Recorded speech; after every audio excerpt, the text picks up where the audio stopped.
जय हिंद, जय हिंद, जय हिंद। स्वामी विवेकानंद जी का 12 जनवरी 1863 में जन्म हुआ है। जय हिंद दोस्तों।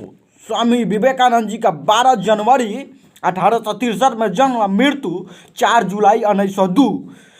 स्वामी विवेकानंद जी ने कहा था, उठो जागो और तब तक मत रुको जब तक अपने लक्ष्य पर पहुंच न जाओ। स्वामी विवेकानंद जी जब तक उठो जागो और तब तक मत रुको जब तक अपने लक्ष्य पर पहुंच न जाओ। कष्टोटी के इस वाक्य स्वामी विवेकानंद जी की दृष्टा ओज के साथ पहले कभी नहीं कहा था। भगिनी निवेदी कहा था कि यदि जन्म ही न लेते तो जिन सत्यों का उपदेश उन्होंने किया वे सत्य उतने ही प्रमाणित बने रहते। केवल होता उनके प्राप्ति की कठिनाई में, उनकी अभिव्यक्ति और आधुनिक स्पष्टता तीक्ष्णता के भाव में हमारे शास्त्रों में निहित नीतियों उद्घाटन भाष्यकार के रूप में स्वामी जी ने विशेष महत्व है। आधुनिक युग के वातावरण में अपने आदेशों को सुव्यवस्थित और सुगठित करने के लिए हमारे शास्त्रों को आवश्यकता एक प्रमाणी वाणी है। विवेकानंद जी के वाणी में प्राप्त भारतीय चिंतन परंपरा जितने रत्न मणिका शायद ही विश्व के किसी अन्य देश के पास हो, जिन्हें हमने कंकर पत्थर समझकर फेंक दिया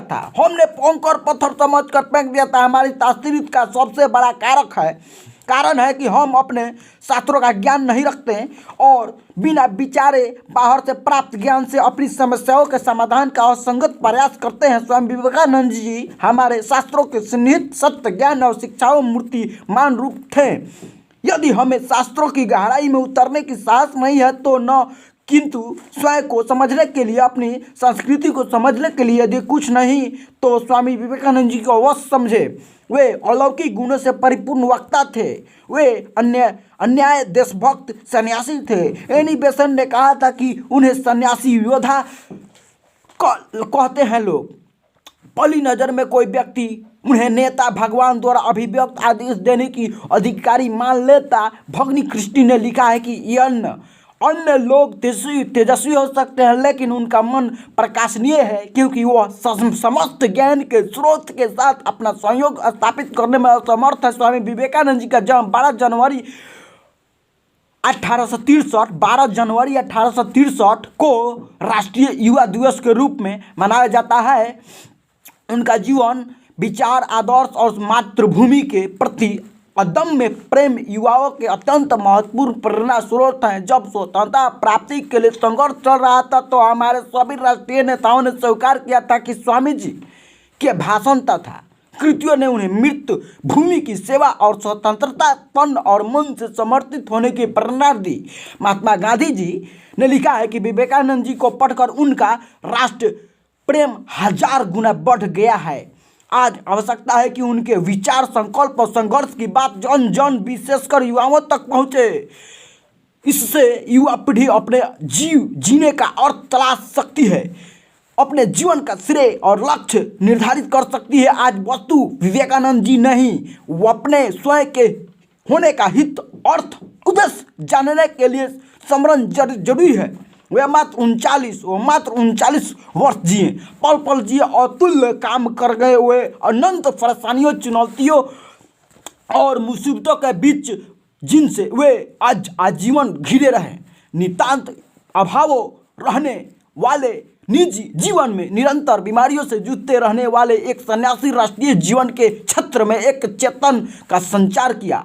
भारत की आध्यात्मिक शक्ति को एक नई ऊर्जा दी। जब देश दासता से दौर से गुजर रहा था तो अकेले विवेकानंद जी ने ज्ञान और आध्यात्मिक क्षेत्र में भारत को जग गुरु होने का गौरव दिलाया। उनके तूफानी झोंकों लेने के लिए बाध्य किया, भारत को करवट लेने के लिए बाध्य किया। सदियों से मिथ्यों स्वप्नों में दबे अंधविश्वासियों से जकड़े हताश भारतीय समाज को झकझोरा और अपने सपनों से आगे बढ़ने का शंखनाद किया। और हम अपनी महान संस्कृति मणियों का नाम लेकर गौरव की अनुभूति करते हैं। दूसरी ओर उनकी मूलभूत शिक्षाओं, विचारों और आदर्शों की उतनी ही उपेक्षा भी विवेकानंद प्रस्तुत किए हैं। 120 साल हो गए हम उनकी जयंती मनाते हैं। उनके विचारों और शिक्षाओं पर कितना अमल किया है, उन्होंने शिक्षा में चरित्र निर्माण को सर्वोपरि माना है। क्या आज हम शिक्षा को मनुष्य निर्माण, चरित्र निर्माण प्रक्रिया की आधार बना सकते हैं? हमारे पास साधन है, संपन्ना है, पर नैतिक तेज है, न मूल्य न संकल्प। इसका पीछे हमारा दास मानसिकता है। आज भारत को विवेकानंद का तेज, शौर्य, साहस और संकल्प ही उबार सकता है। जय हिंद दोस्तों।